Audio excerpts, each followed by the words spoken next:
Winter 2026, the season where we froze our butts off outside, but our screens absolutely scorching. We had wizards, curses, fire soldiers, and whatever the hell was happening in the Fate timeline this week. It was a season of returning giants and newcomers that punched way above their weight class. So grab your heated blankets and emotional support waifus, it's time to break down the absolute peak of Winter 2026. We've finally arrived at the end of the road, or rather, the end of the wildest, most violently educational dinner party in anime history.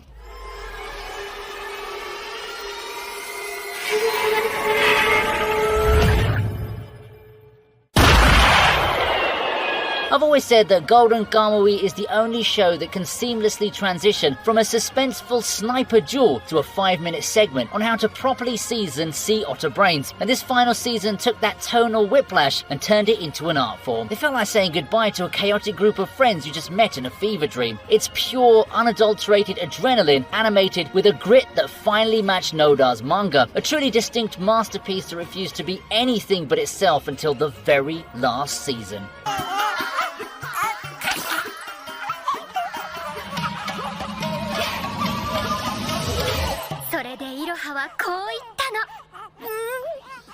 Okay, look, I thought I knew what to expect here, okay? I thought we were getting a standard magical girl spin-off, but I was wrong. I was so wrong. Cosmic Princess Kaguya is what happens when you take the DNA of a beloved franchise, inject it with sugar, caffeine, and 90s space opera tropes, and then set the whole thing on fire just for laughs. It's less of a coherent story and more of a visual assault of colours and meta-humour. It's rare for a parody to stand on its own two legs, but the comedic timing here is razor sharp. It doesn't rely on you knowing the source material to be funny, though it helps. It relies on the universal language of absurdity. It's vibrant, stupid, and exactly the kind of brain rot I needed this winter.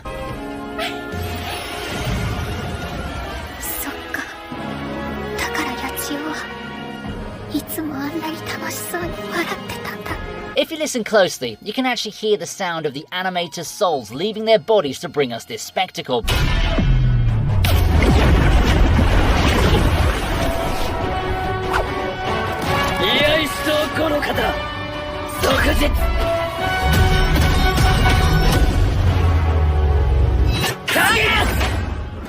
David Production declared war on the concept of visual limitation. We knew the finale was coming, but I wasn't prepared for the sheer scale of the madness. Atsushi Okubo's world has always operated on the rule of cool, but this season pushed the visuals into the realm of psychedelic horror. The fights stopped being about choreography and started becoming abstract paintings made of neon fire and ink. It's loud, and the sound design continues to have the heaviest bass in the industry. I mean, my subwoofer is still fighting a restraining order against this show. While the story gets increasingly metaphysical, ending a shonen series with this level of stylistic arrogance is something that I've gotta respect. It's going out screaming, and it looks beautiful doing it.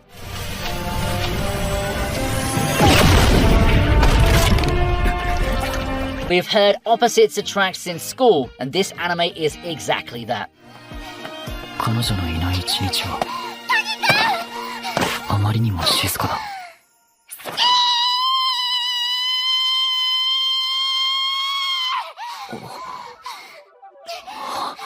This show is the romantic equivalent of a warm cup of tea on a rainy Tuesday. It completely bypasses the toxic will they won't they drama that usually plagues the genre, instead giving us a relationship that feels grounded, awkward, and painfully relatable. Yeah, my wife was staring at me every minute while watching this anime because that's how relatable it was. The dynamic between the energetic Suzuki and the quiet Dani is refreshing because they actually communicate. I loved how the series uses visual clutter and pop art aesthetics to represent their internal panic. It captures that specific high school feeling where a simple text message feels like a life or death situation. It's sweet without being saccharine, and honestly, without being cynical too. If you needed to restore your faith in love, or just remember what it was like to have butterflies in your stomach, this is the show to watch.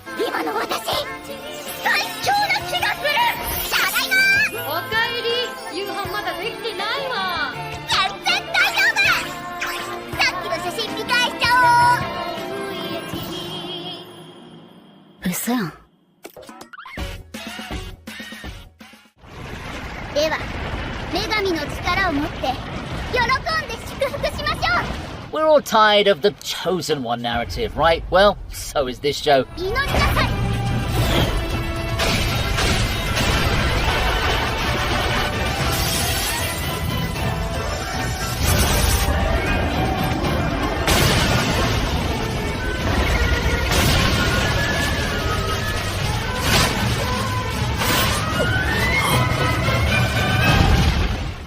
Sentenced to be a hero takes the shiny veneer of high fantasy and drags it through the mud. The premise is grim. The worst criminals are forced to be heroes because nobody else wants the job. It's Suicide Squad meets Dragon Quest, but with actual consequences. I was hooked in episode 1 itself by how it deconstructs the idea of heroism not as a virtue, but actually as a punishment. The protagonist isn't saving the world out of the goodness of his heart, he's actually doing it to shave time off his sentence. That transactional nature adds a layer of tension to every fight. Yes, the goddess can be a bit annoying at first, but once you get past it, it is just mwah. It's dark, cynical, and surprisingly political, offering a gritty flavor that stood out starkly against the brighter shows of the season.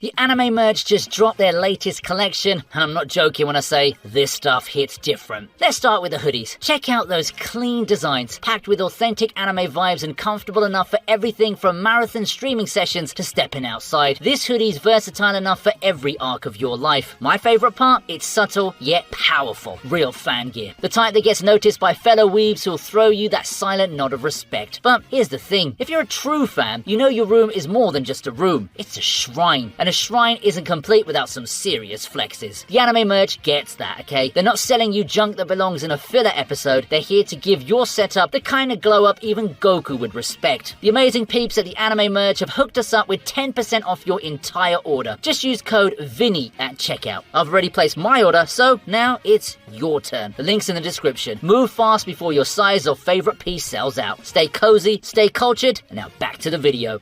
Every once in a while, an anime comes along that feels less like a TV show and more like an indie film festival darling. Love Through a Prism is that show.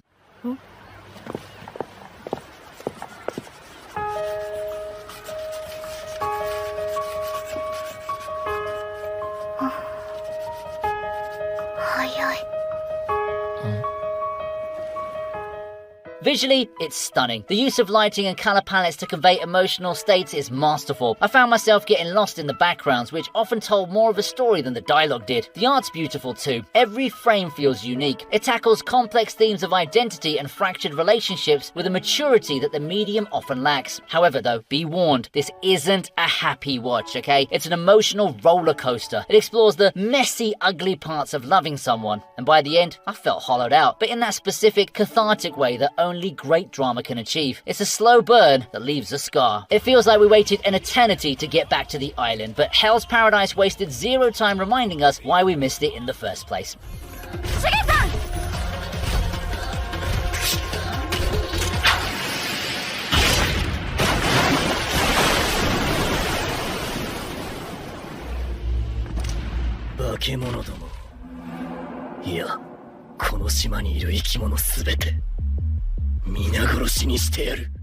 This season leaned fully into the body horror. The Tao power system finally clicked into place, turning the fights from simple brawls into strategic puzzles of elemental matchups, all while fleshy flower monsters tried to turn the cast into compost. I particularly enjoyed how the show handled the uneasy alliances. Seeing sworn enemies forced to cover each other's backs because the island itself is trying to eat them never gets old, does it? Gabimaru remains a compelling anchor, balancing his ruthless efficiency with that singular, wholesome motivation of just wanting to go home to his wife. It's violent, it's grotesque, and the animation for the Tencent transformations was absolutely sickening, but in the best possible way.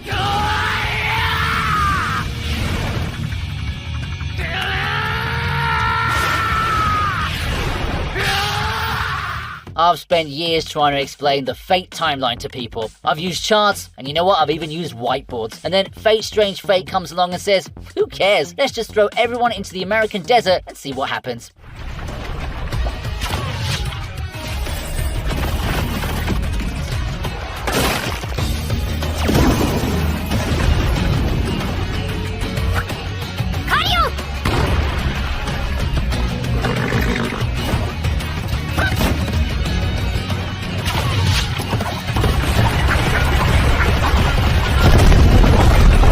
Think Bakano or Durarara, but with heroic spirits. The ensemble cast is massive, the pacing is frantic, and the power scaling is completely broken. We have a police chief sergeant, Gilgamesh being Gilgamesh, and a literal plague as a character. It's absolute chaos, and I love every second of it. It captures that specific holy grail war excitement where you have no idea who's going to match up against whom. It doesn't hold your hand, it throws you into a sandstorm and demands that you keep up. For a Fate fan like me, this was pure unrefined mana. Also, the OST is a banger. Sawano never disappoints.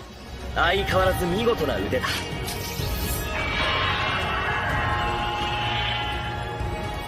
エクスカリバー！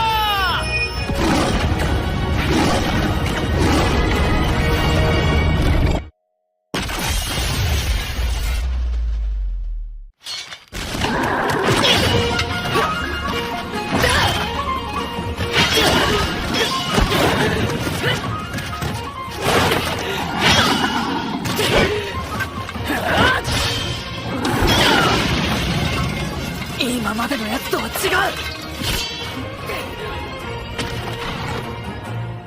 How do you follow up a masterpiece? You simply continue the journey. Season 2 of Free Ren shifts the focus slightly, and somehow the writing got even tighter. If the first season was about the melancholy of the past, this season feels like a confrontation with the present. The magic system remains the most wizard-like in anime, understated, tactical, and devastating. But the real magic is still in the quiet moments. The way the show handles the passage of time is suffocatingly beautiful. I mean, I found myself just staring up at simple conversations, realizing that for an elf, a human life is just a flickering candle. It's profound, it's patient, and it's arguably the best fantasy writing that we have right now.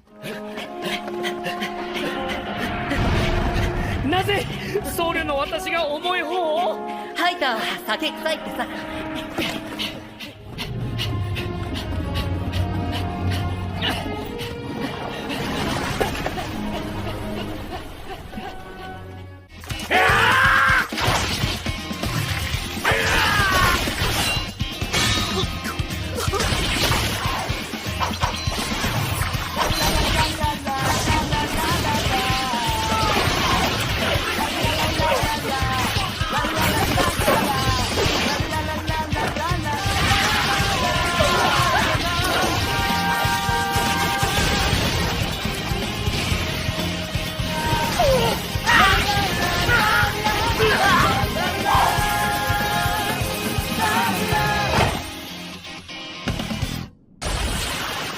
Rules? We don't need rules. We need vibes and violence. The Culling game is controversial for how complicated it gets, but the anime adaptation understood the assignment. Make it look so cool that nobody questions the logic. The energy this season was feral. We moved away from the structured school setting into a battle royale free-for-all, and the shift in tone is palpable. The highlight, of course, is Hakari. Watching a man whose superpower is essentially crippling gambling addiction beat people up to the rhythm of his own theme song was the peak of shonen hype. It's nonsensical, it's loud, and it's Gege Akutami seemingly daring us to look away. I stopped trying to understand the point system 3 episodes in and just let the spectacle wash over me. Sometimes you just want to watch sorcerers punch each other through buildings, and JJK delivers that in spades.